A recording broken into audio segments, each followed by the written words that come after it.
Childish Gambino, a name synonymous with creativity and boundary pushing in hip-hop, is back with a new album that promises to redefine the genre. Known for his roles in 30 Rock and Community, Donald Glover transformed into Childish Gambino and quickly became a force in music. Gambino's latest endeavors have shown his dedication to his craft. He completed his 2020 record 31520 exactly as he envisioned it, delivered standout features on tracks like Kron's Witchy, and contributed to monumental projects such as 21 Savage's American Dream. Now Gambino is preparing to release what he claims will be his final album, Bando Stone and the New World. The album promises to be the peak of his skills and talents, creating a facing experience for those who hear it. The question on everyone's mind is whether Gambino can deliver on the hype and produce an album that will be remembered as one of the best final projects from a rapper. With 17 tracks running for exactly 1 hour, Bando Stone and the New World showcases Gambino exploring new facets of his artistry. Looking back on Gambino's career, it's clear he has been about proving his place in hip-hop. Gaining respect from the culture and his peers, Gambino was never fully embraced as a cultural staple like Drake, J. Cole, or Kendrick Lamar. However, with this final album, he seems to have reached a point where outside confirmation no longer matters. The lead single, Leonia, sets the tone for the album, revealing Gambino's newfound perspective that the opinions of others are important. Bando Stone and the New World is not about feeding narratives, but letting his artistry speak for itself. Now, when it comes to names that have defined what hip-hop has stood for since the 2010s, there are few people that you can even put in the same sentence as Childish Gambino. With albums that many people consider classics like Because the Internet and Awaken My Love, and genre-shifting singles such as Feels Like Summer and This Is America, he became one of the most important rappers of the entire 2010s decade, period.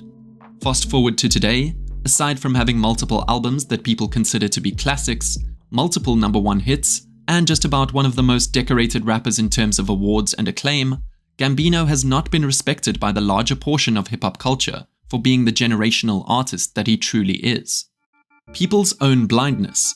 This has not stopped Gambino from making 2024 a big year for rap music, a time where he is once again one of the major players in it. At this point in his career, from finally completing his 2020 record 31520 and molding it into the vision he always wanted it to be, to delivering infectious, show-stopping features on tracks like Kron's Witchy, and even being a big part of the release of other rappers' monumental records like 21 Savage's American Dream, Gambino has shown the world that he has finally completed all of his side quests and is now committing back to the craft he has been missing from. Some rappers would do this much to build up hype for the future of their careers and reinstate themselves as an institution to the genre. Now, with this record being the final album Childish Gambino will ever release, as he has stated after years of teasing that the end is on its way, the fact that Gambino has developed an entire film to accompany this music, which will be dropping later this year with Glover directing and starring in this movie, in addition to making an entire album, makes this truly the ultimate moment of his career. When it comes to accomplishing this goal and delivering on all the hype with the ambitions and stakes never being higher, the question we must ask is, did Gambino deliver and give us an LP that will go down as one of the best final albums from a rapper in a very long time? Or did he fumble this moment and stain the Gambino image with a project that will destroy his legacy? To answer this legacy-defining question, all we need to do is look at the album. Gambino explores a pocket of his artistry, and more importantly, his conscience that we haven't exactly seen before. The album's soundscape does not exist purely within one genre, and does not lean into one sound or style, even more than all of Gambino's iconic works already did. This can be a feature of the record that could cause it to have a lack of strong direction, but for an artist as versatile as Childish Gambino, it creatively energizes him to play within a musical sandbox that makes the record more dynamic than 99% of everything else being released in the entire music and hip-hop world. This is why the album opens up so incredibly.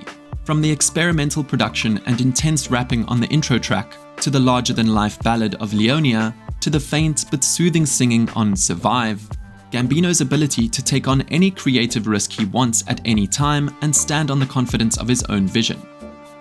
The album features a mix of creative efforts, some of which are being presented as artistic masterpieces, especially within the rap genre. However, it's important to recognize that taking creative risks doesn't guarantee flawless results. There are moments in this album where the artistic choices feel more like missteps than successes, but that's the nature of innovation. You take risks in hopes of creating something truly remarkable. Even in its less successful moments, the album still showcases Gambino's growth as an artist. If there's any aspect of his creativity that fans have been eager to see him explore, and he hasn't yet done so in his decade-long career, he likely tackles it in this project. The album demonstrates his willingness to push boundaries back and experiment with new ideas, making it a noteworthy addition to his body of work, even if it's not perfect in every regard. This is why so much of this record shines. Seeing Gambino blend so many different sonic worlds that manage to come together surprisingly well is a feat that really only a few others could ever pull off.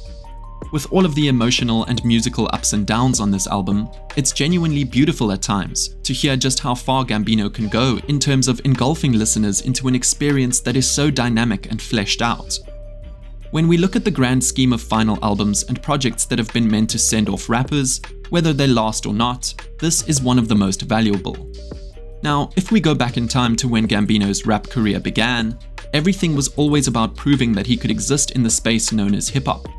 As he got deeper into his journey, while he eventually did get a lot of respect from the culture and some of his most respected peers, from major rappers who have called his most acclaimed works overrated, to fans who think he is way too unconventional to be one of the go-to rappers, Gambino was never able to become the cultural staple that rappers like Drake, J. Cole, and Kendrick Lamar could. In 2013, this frustration may have resulted in him calling out Kendrick and Drake because he was trying to take the crown from them. At this point in his career and life, as the lead single which really serves as the vision statement to this entire album says in Leonia, he has found out that none of this stuff matters, as nobody cares. At the end of the day, he is simply creating music that will end this chapter of his life that has changed him forever in the most fulfilling way possible. That is what this album is about. Childish Gambino is not trying to feed narratives down our throats, but he is just letting his artistry speak for itself. With all that said, let me know what you think of Bando Stone and the New World, because I seriously think that this is a great album and it definitely has a seat at the table when it comes to the Album of the Year conversation. Can't wait to hear what you guys have to say. Share your thoughts on Bando Stone and the New World and join the conversation now. Check out the suggested video. Don't forget to like, subscribe, and comment. Don't catch you slipping now. Don't catch you slipping now.